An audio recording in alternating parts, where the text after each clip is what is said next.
President Biden is set to make his first official trip as president to Wisconsin next week. So how do manufacturers in the state feel about his policies so far, and what policies are they looking for Biden to implement to help the industry? Joining me now from the Association of Equipment Manufacturers is Kip Eidelberg. Kip, welcome to the show. Thanks for being with us.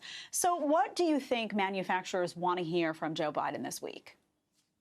Well, good morning, Jed, and thanks for having me on. First of all, I got to tell you, we are excited to welcome President Biden to our hometown, the beating heart of American manufacturing, and we are pleased with the initial focus of his administration on revitalizing manufacturing, investing in our infrastructure, and promoting Buy American. No one, Jed, supports Buy American more than equipment manufacturers, but what we really need and what we want to hear from the president are policies to help us sell American, increase our global competitiveness, and allow us to create more family-sustaining jobs right here in America.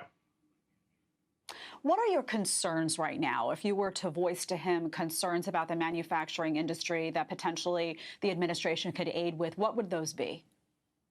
That's a great question. I think a couple of things. Number one, we had hoped that his first executive order would have been to grant us tariff relief. Tariff are taxes on American job creators and American workers, and so that would have been a good start.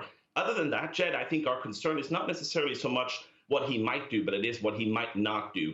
Look, we have a lot of challenges in this country. We got to rebuild our infrastructure. We got to put Americans back to work. We got to open up the economy. And so we worry that there's not going to be enough momentum of those things. Inaction is not an option right here. We've got to put party first and move forward with common sense bipartisan solutions. And we hope the president will speak to that in the town hall on Tuesday.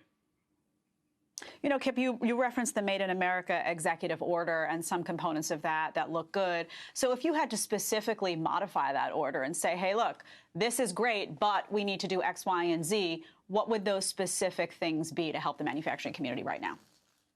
Well, I think we got to recognize that we compete in a global economy. We're not competing against ourselves or against countries just like us. We're competing against the Chinese, the Koreans, the Germans, etc. And they all have global supply chains, Jed. Even the French have global supply chains. So we've got to make sure that, yes, we promote policies that create more family-sustaining jobs here in America, help revitalize American manufacturers, but also make sure that we are competitive. And in order to do all of that, we need global supply chains. So we hope that the president will strike that balance between more jobs here, but keeping us competitive globally and allowing us to sell American. Well, Kip, thanks for being here. I hope the president brings good news to Wisconsin for manufacturing this week. Thank you very much for having me, and happy Valentine's Day. Happy Valentine's Day to you as well.